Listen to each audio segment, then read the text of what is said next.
இன்னைக்கு நம்ம வீட்டில் மீன் குழம்பு எறா தொக்கு உங்களுக்கு செய்முறை செஞ்சு காமிக்கிறேன், செய்து சாப்பிடுங்க. ஓகேவா? நீ சொல்லு. எண்ணெய் விற்றுக்குங்க. இதுக்கு இவ்வளோ நேரம் ஆக்கணும். ஏண்டி எண்ணெய் வச்சாச்சு. கடுகு உளுந்தம் பருப்பு,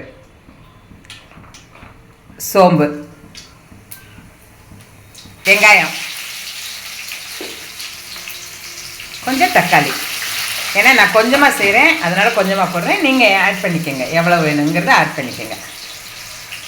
இஞ்சி பூண்டு பேஸ்ட்டு, மிளகு கொஞ்சம், ஓகேங்களா?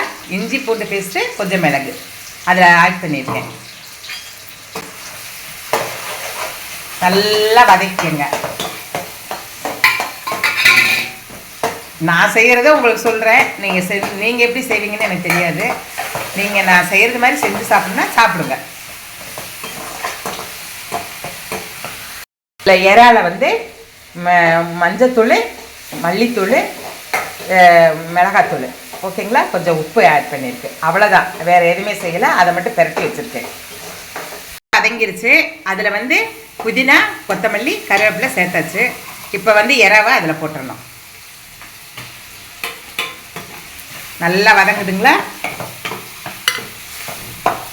பாருங்கள், இப்படித்தான் வதக்கிடணும்.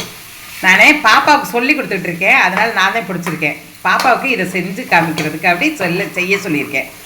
பழக்கம் இல்லை பொண்ணு பிள்ளைக்கு, அதுக்காண்டி பாப்பா தான் செய்யுது. வதங்கிடுச்சுங்களா? இது எண்ணெயிலேயே நான் வேக வச்சுருக்கேன். அது வெந்த உடனே அப்புறமா உங்களுக்கு எடுத்து காமிக்கிறேன். ஃப்ரை ஆனோடனே உங்களுக்கு எடுத்து காமிச்சிடுறேன், ஓகேங்களா?